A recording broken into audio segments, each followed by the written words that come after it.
Hello, and a warm welcome to the program. I'm Melinda Akinlami. These are the reports and stories we're tracking at this time. The Niger state government and organized labor have reached an agreement on all issues that led to the industrial action embarked upon by the union in the state. Governor Umaru Bagowu stated this while addressing journalists shortly after a closed-door meeting at the government house Mina, revealed that all pending issues which were inherited from previous administrations have been resolved. The state NLC chairman, Mr. Idris Lafene, agreed with the state government, adding that a committee has been set up to find a lasting solution to the issues. We have resolved, we are assuring Nigerians and Nigerians at large that all issues that were raised have been resolved. Most of the issues there were inherited. The government had reneged on some of their promises, but now we've resolved. We have a very solid agreement that we have both signed between the Labour and the state government, and all the issues raised there have been resolved, and Labour is expected to call off their strike this night so that we can resume work tomorrow. On the issue of wage awards, the government have agreed to pay 20,000 across the board for both state and local government by March. Then on the issue of leave grant, it was agreed to be spreaded within the context of 6 months. As Nigerians continue to groan over the high cost of food items, the National Hydroelectricity Power Producing Areas Development Commission says it's working with 10 states to enhance food security. The latest partnership is in the area of smallholder farm equipment, provision of better seedlings across riverine communities, and irrigation farming. During a meeting with commissioners of agriculture from the 10 states, the Managing Director and Chief Executive Officer of the Commission, Mr. Abubakar Yelwa, says there's no better time than now to partner on food security. Communities that make up the catchment areas for the National Hydroelectric Power Producing Areas Development Commission, NHYPADEC, are predominantly riverine, a vantage position that gives them access to water to support all-year farming and harvesting of crops. The disappointing news is that this is not happening with large-scale farming, but only taking place during the rainy season, where farmers use manual labor and minimal extension services. NHYPADEC believes aligning with the vision of President Bola Tinubu's agricultural initiative will require collective commitment to providing small machineries, improved seeds, and extension services that will lead to bumper harvests. Through our deliberations, we shall remain steadfast in our commitment to inclusivity, equity, and resilience. Let us engage in open dialogue, embracing diversity of thought and experiences as catalysts for creativity, problem-solving, and changing the direction for better. The Managing Director and Chief Executive of the Commission, Abubakar Yelwa, says the Commission will key into agricultural initiatives already designed by each state. The plan is for NHYPADEC states to lead in food production and processing in Nigeria. The purpose of this meeting is to practicalize the NHYPADEC's ambition in ensuring that the provision of food in the HYPADEC producing states is encouraged, and the efforts of the state government is enhanced, and that the necessary call by the federal government of Nigeria in assuring food security becomes a reality. Commissioners for Agriculture from Benue and Kebbi states are confident that a short-term solution will help reduce the hardship occasioned by the high cost of food items. Their request from citizens, on the other hand, is for them to be patriotic and stop arbitrary increase in the price of food items. We are going to introduce short-duration varieties. We are going to encourage the production of more vegetables and all that to make sure that we cushion the effect of the hunger on the land. And it must be noted that if the hunger is like this now, it will be more severe in the around June, July, and August, and therefore that is why we are here. And we must be very grateful to NHYPADEC under the able leadership of the MD, Abubakar Yelwa. They say calling somebody is not an insult. So I want to call his name. He has done a lot in this area. He has summoned us for this meeting, and we are going to come up with workable solutions. The essence is to reduce drudgery as well as reduce the high cost of labor. I want to believe by the time we introduce the small machinery that the agency intends to, or the commission, it will reduce the cost of production. Equally, the commission has been in the habit of procuring and distributing fertilizer to our communities. These are all efforts geared towards the reduction in cost of production. This meeting intends to harvest ideas on how to take concrete action to improve harvests within the Hyperdeck catchment areas. But until the next harvesting season, no one can assess the impact of this initiative. The governor of Benue State, Reverend Father Hyacinth Alia, has voiced concern over the alleged importation of herdsmen into the state to destabilize his administration. He was speaking at the government house, Makurdi, while addressing the residents after the morning mass. However, he appealed to the people to remain calm, stating that security agencies will ensure the safety of lives and properties. Members of various market unions in Benue State, as well as the National Union of Road Transport Workers in the state, are meeting with Governor Hyacinth Alia. This meeting is part of proactive steps by the state government to address the hoarding of grains and avoid arbitrary hike in the cost of transportation.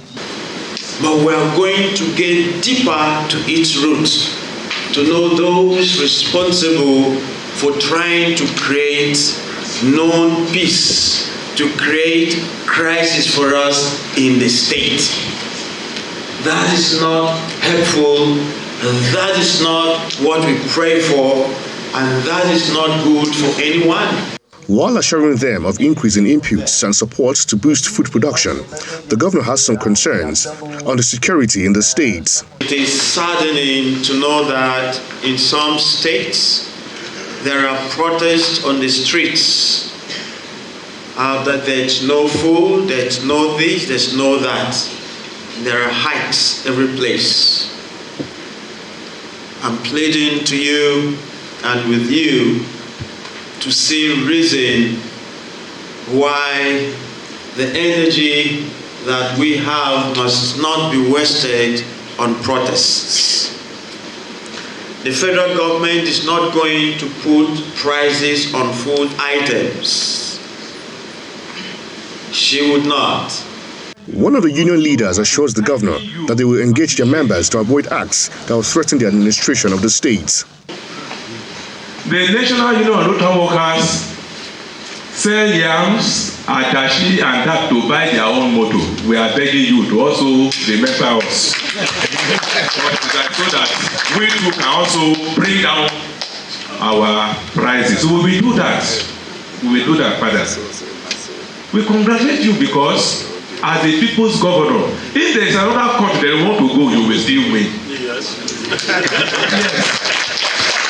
And as for we, National Union of Road Workers, our party is earlier. The governor appreciated the people for always supporting his administration through prayers and urged them to continue to stand by him and the federal government. The Kwara State government has commenced another round of distribution of palliative rice to cushion the effect of the current economic challenges in the country. This is the Palliative Distribution Committee has submitted its report on the maiden palliative distribution exercise. Before we kickstart this In August last year, the Palliative Distribution Committee, led by a former commissioner of police in Kwara State, Mrs. Ebonluwa Rotimi Adelesi, was inaugurated. The committee, saddled with the responsibility of distributing 250,000 bags of 10 kg rice to cushion the effect of fuel subsidy removal, is at the Government House in Ilorin to submit its stewardship report to Governor Abdulrahman Abdulrazak.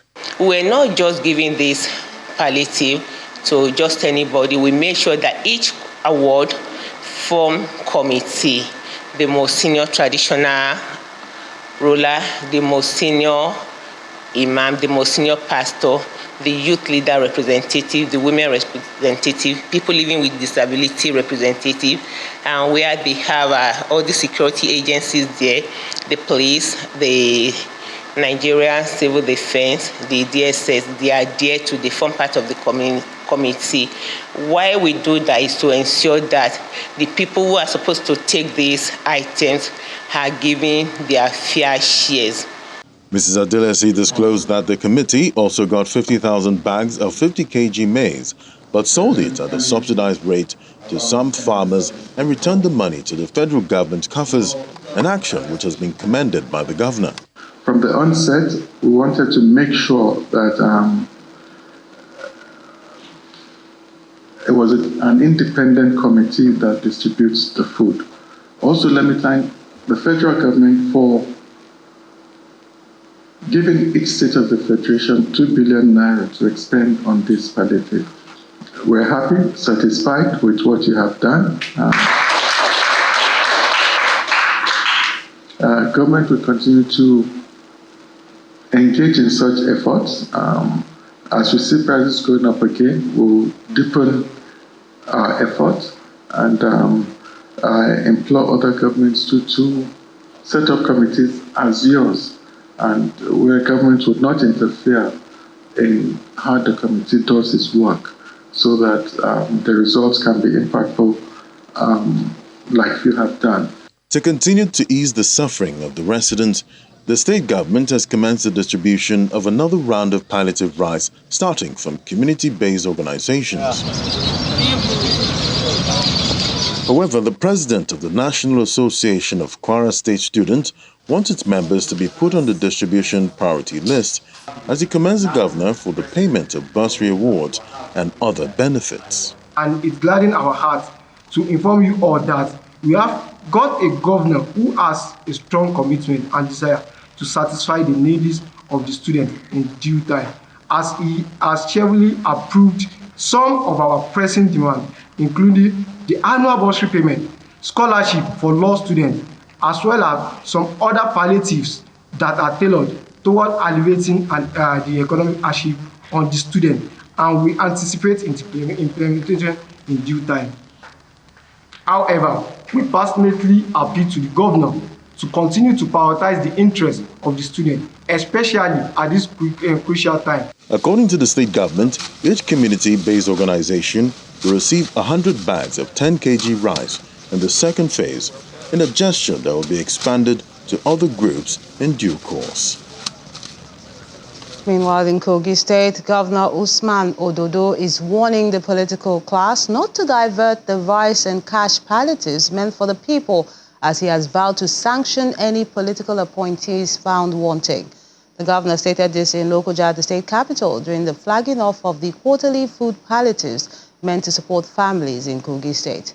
He cautioned that the distribution of the palliatives must be done by the laid-down procedures across the wards in the state without any interference.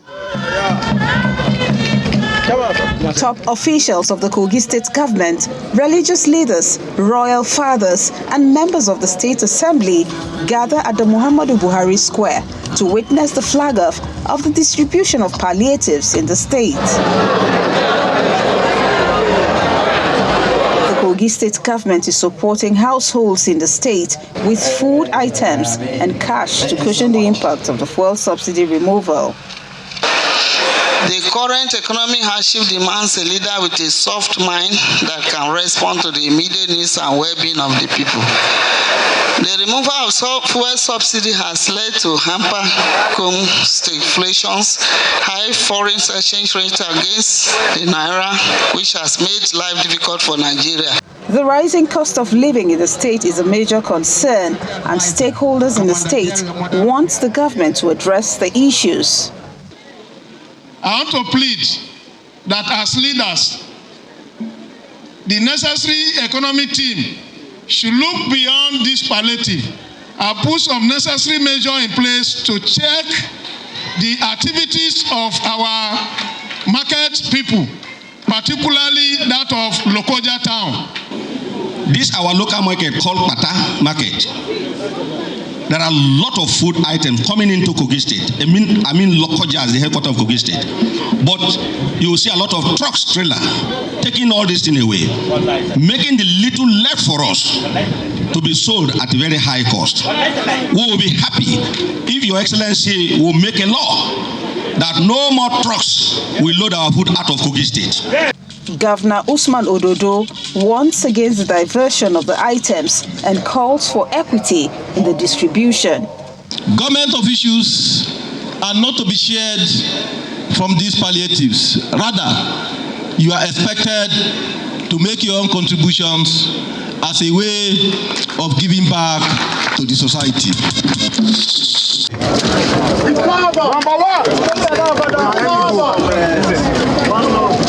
The items are expected to be distributed in all 239 wards across the 21 local government areas of the state.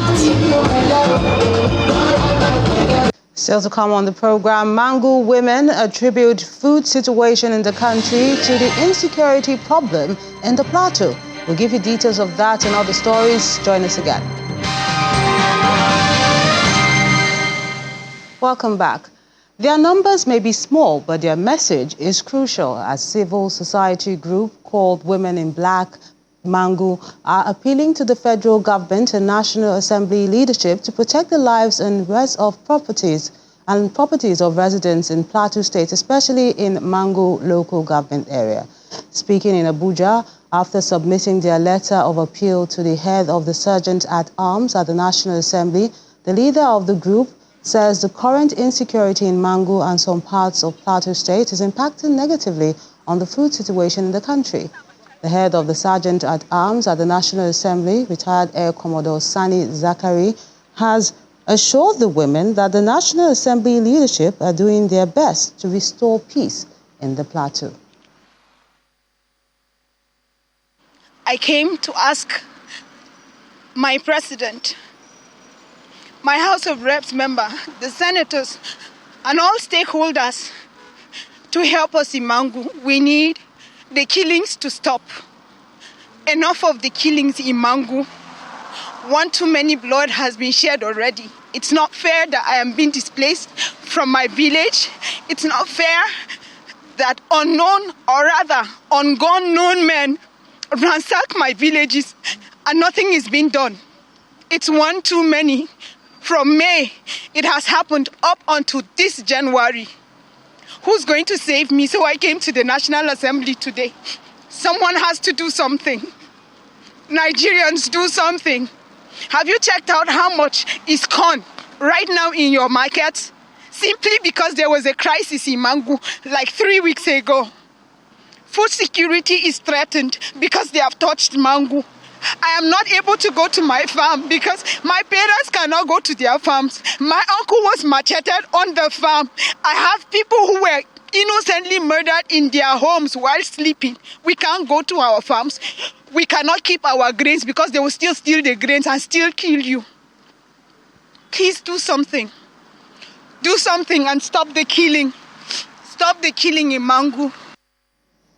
A really emotional situation there. Well, let's go to Nasarawa State, where the governor, Mr. Abdullahi Sule, has asked members of the State NG Care Steering Committee to ensure transparency and accountability in the implementation of the intervention of the program and project. The governor spoke at the Government House in Lafia when the Steering Committee presented 2 awards won by the state recently for being the best performing state in the Federation and in the North Central region, with a cash reward of 13.6 billion naira. Our correspondent, Halima Gayam, has this report. The Nasarawa State Steering Committee, heads of delivery platforms and staff of the Nigeria COVID-19 Action Recovery and Economic Stimulus NGCARES program visit Governor Abdullahi Sule at the Government House in Lafia. They have come to present the awards received by the state recently for being the first in the Federation and North Central region after a routine independent verification assessment of their performance. The state coordinator of the program, Mr. Umar Dahiru, says the governor's political will and commitment to improve the lives of vulnerable people and enhance the transformation of rural communities also aided it to come out tops. It is on record that we have 100% approval rates of all our financials in this program. That is the reason why we're excelling. Your Excellency is also on record that you have passion for rural roads. And that is the reason why at this last exercise, we're able to mark 271 kilometers of rural road. We really want to sincerely thank you and to tell you that we'll do more and more in this program. The award has a cash prize of 13.6 billion naira, which will be added to the government's coffers. The amount that was disbursed in this last disbursement was 135.4 billion naira. And Nasarawa State not only came first, but got a disbursement of 13.6 billion naira, which makes about 10% of the entire disbursements that went across the country. We want to assure you that with the members of the steering committee, the state coordinator of the NG Cares, and all of the staff of the NG Cares program, we will continue to deliver on this vision that you have for the state, and we'll make sure that we bring home to Nasarawa State citizens what they deserve through the work, your tireless effort as our leader would ensure that we bring back what you have asked us to do.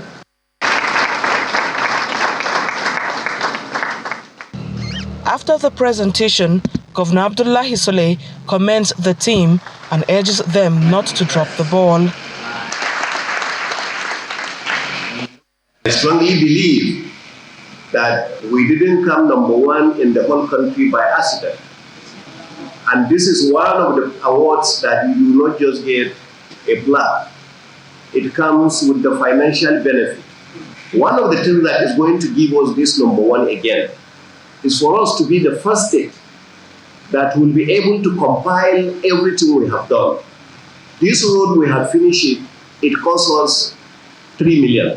This place we have done it cost us 20 million. This borehole we have constructed, it cost us 30 million. Once we do that, we compile. That's what we call accountability. We compile that before the World Bank and the federal government will ask for it. We submit to them and say, this is how we use the money. Budget and planning. The Nigeria COVID-19 Action, Recovery and Economic Stimulus NG Cares program is supported by the World Bank and aims to expand access to livelihood support for poor and vulnerable individuals to cushion the effect of the COVID-19 pandemic. Halima Gayam, Channels Television News. Residents and traders in Benue State have commended the decision of the governor to redesign the high-level roundabout into an interchange underpass to ease traffic. Speaking to Channels Television at the site of the ongoing work that has affected businesses, market, financial institutions and recreational parks along the axis, residents appealed to the governor to complement the interchange underpass with more projects. These are the ruins of high-level roundabouts which have become a complicated transit point for motorists going to high-level markets and the IB Square, venue for major state functions by the Benue State government. To address the transportation difficulties, the Alia administration has redesigned the road to include an interchange for those going to Police Zone 4 headquarters and the commercial districts, while those going to the market will use the overpass. We're going to have basic infrastructure, lighting, plumbing. We're going to have down drainages and then surface drainages to take the water out, and everything is being prepared for. And if you look at the 3 days, people coming from Zone 4 to St. Teresa would have to drive on top, and people going straight to this other axis, the NYC axis, we have to go to use the underpass. And it's a bit complex, but when we're done, it's everybody will understand. Impressed by the construction design, residents and business owners laud the governor for his initiative to address the problem, even though it has temporarily affected their businesses. This is my first time to see a governor that have Benue at hand to do kind of these projects. Like some of us living in the state or intersecting with other states, that is my first time to see this kind of a work going on physically at this moment. Cars no longer come in to buy things. So we know that at the moment it's affecting us, but we know at the long run it's going to bring a very great development. Beside the construction of 16 township roads, where 7 have been asphalted, while 8 others have reached 80% completion, with compacting going on, the government plans to convert the Kenville Park and J.S. Tarker Foundation to green zone to add value to the projects. We are thinking about and believing that very soon, as soon as this job is done, the park is going to have green. Some areas are going to have cover with green, and some we are going to make some sit-outs like that. And because of that, we know that it will add value and beauty to that. If you remember, and I want to flash you back to Christmas season, if you see the first of its kind, Benue carried a new face of the decoration, which we did, and we are believing that as the year goes on like that, you will be having different designs and things like that. Meanwhile, the governor has denied inflating the contract sum to 44 billion naira, as his chief press secretary gives details. The contract sum was within a neighborhood of 6 billion. Neighborhood of 6 billion, not anything close to 10 billion. Talk less of 44 billion. And I also wish to state here very clearly that an underpass is only a kind of a unique road, is simply another road. And so when you have budgetary allocation for township roads, particularly in the metropolis in the state, which Makudi is included, and then you have one road being constructed at a roundabout, and you say the road is not captured in the 2024 budget, then it is laughable. The urban renewal program of the Governor Hassan Talia administration has seen flood and erosion-prone areas redesigned with casted concrete drainages to protect the environment.